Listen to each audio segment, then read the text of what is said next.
আমরা 5টা কমিশনের সুপারিশের উপরে আমরা জামাত ইসলামের যে মতামত সেটা সুলিখিতভাবে দিয়েছি।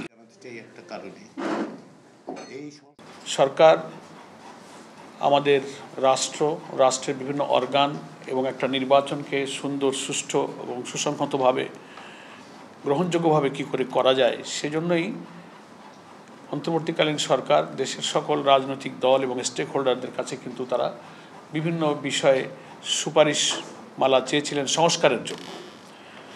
তো অ্যাকর্ডিংলি জামাত ইসলামী একটি বড় রাজনৈতিক দল হিসেবে আমরাও আমাদের পক্ষ থেকে সরকারের এই আহ্বানে সাড়া দিয়ে আমরা প্রথম পর্যায়ে কিন্তু সরকারের বিভিন্ন রাষ্ট্রের বিভিন্ন অর্গান এবং বিভাগের ব্যাপারে আমাদের লিখিত সুপারিশমালা পাঠিয়েছিলাম।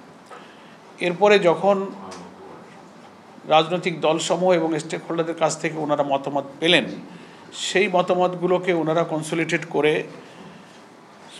ভিন্ন ভিন্ন মত তো থাকবেই, দল যেহেতু ভিন্ন মত ভিন্ন হবে, এটাকে একটা ন্যাশনাল কনসেনসাস তৈরি করার জন্য জাতীয় ঐক্যমত্য কমিশন গঠন করে হয়েছিল। এটা headed by chief adviser professor Ali Riaz হচ্ছে কো চেয়ারম্যান। ওনারা এই সমস্ত দলের মতামতগুলো বিশ্লেষণ করে ওনারা একটা মতামত তৈরি করেছেন, জাতীয় ঐক্যমত্য কমিশনের মতামত, সেটা সংস্কারের উদ্দেশ্যে। সেটা আবার পলিটিক্যাল পার্টিদের কাছে ওনারা পাঠিয়েছেন যে এই ব্যাপারে আপনাদের মতামতটা কী।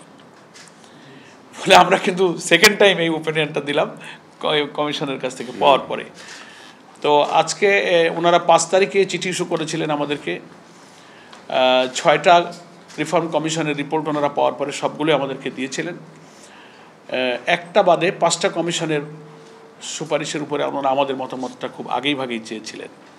তো আমরা আজকে 20শে মার্চ আমরা 5টা কমিশনের সুপারিশের উপরে আমরা জামাত ইসলামের যে মতামত সেটা সুলিখিতভাবে দিয়েছি। একটা হচ্ছে সংবিধান, দ্বিতীয় হচ্ছে জনপ্রশাসন, তৃতীয় হচ্ছে বিচার বিভাগ, চতুর্থ নির্বাচন প্রক্রিয়া ইলেকটোরাল প্রসেস, আর একটা হচ্ছে দুর্নীতি দমন কমিশন।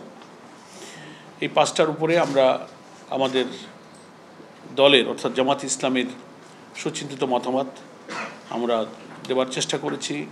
এখানে আমাদের দলের নেতৃবৃন্দ, আমাদের মধ্যে সংবিধান বিশেষজ্ঞ এবং আইন বিশেষজ্ঞ, আমাদের টেকনিক্যাল টিম, আমরা এটার উপরে যথেষ্ট সুন্দর করার এবং গ্রহণযোগ্য যথার্থ উপযুক্ত করার জন্য আমরা চেষ্টা করেছি।